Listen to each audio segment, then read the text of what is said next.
नमस्कार मित्रांनो, welcome back to my YouTube channel Vaishnavi Dhokar ऑफिशियलमध्ये तुमचे खूप खूप स्वागत आहे. आज मी तुम्हाला माझा दिवसाची छोटीशी झलक दाखवणार आहे. आजचा दिवस थोडा उशिरा सुरू झाला कारण कारण काल रात्रीपर्यंत आमचं क्लाउड किचन ऑन होते, त्यामुळे सकाळी थोडी लेट उठले.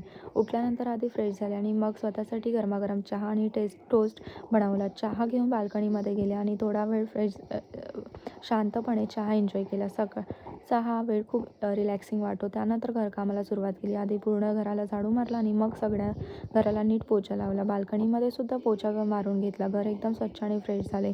दिवसभर घरातली छोटी मोठी काम करत वेळ कसा गेला कळलेच नाही. संध्याकाळी आजीने देवाला दिवे लावले आणि घरात एक सकारात्मक वातावरण तयार झाले. तेवढ्यात माझी मावशी घरी आली होती. तिने आली आणि घरात गप्पा हाश आणि मस्ती माहोल तयार झाला.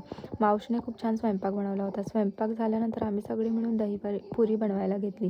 मावशी तेलातून पुऱ्या काढत होती आणि मी त्या पाकातनं डीप करून काढत होते. दहीपुरी बनवताना भरपूर गप्पा मारल्या आणि खूप मजा मस्ती केली. असा हा आजचा साधा पण सुंदर दिवस गेला. कुटुंबासोबत घालवलेलं क्षण खरंच खूप सुख देतं. जर तुम्हाला आजचा व्लॉग आवडला असेल तर लाईक करा, कॉमेंट करा आणि चॅनलला सबस्क्राईब करायला विसरू नका. भेटूया पुढच्या व्लॉगमध्ये. तोपर्यंत धन्यवाद.